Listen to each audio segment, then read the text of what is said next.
The chamber was silent, yet charged, as if the walls themselves knew that something extraordinary was about to unfold. The air was thick with tension, the kind that makes even seasoned reporters grip their pens a little tighter.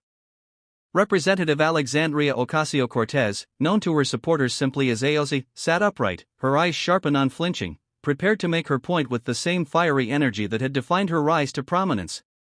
Across from her, Senator John Kennedy leaned back in his chair, wearing that familiar blend of patience and steel resolve, the kind that comes not from rehearsed soundbites but from years of weathering storms with quiet confidence. The clash was inevitable, but no one expected how it would end. It began when AOC, brimming with passion, interrupted Kennedy mid-sentence during a heated hearing on government accountability. Her voice cut through the chamber like a blade, crisp and unrelenting. She accused him of being out of touch, of representing a system too old and too broken to understand the struggles of ordinary people. She ridiculed his mannerisms, mocked his drawl, and even scoffed at his southern wit, something Kennedy had long used not as a weapon but as a bridge to connect with folks from every walk of life. Her words were sharp, intended to humiliate, and they landed with the sting of arrogance. The crowd shifted uneasily. Some smirked, others avoided eye contact. The atmosphere was no longer about facts or policies, it had become personal, a test of dignity in the face of ridicule.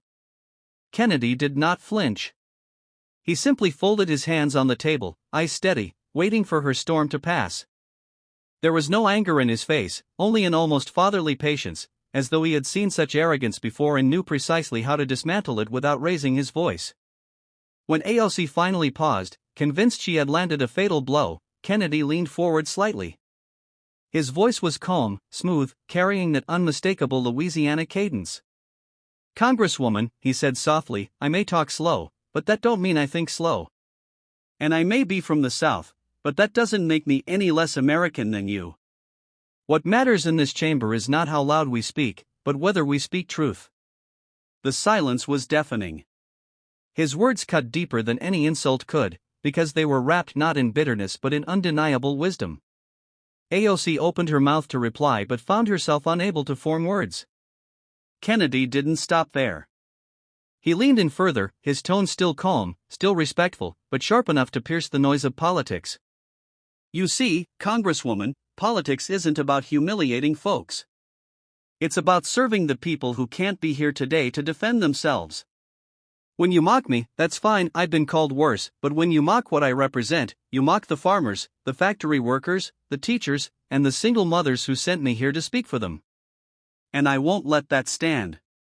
The CH.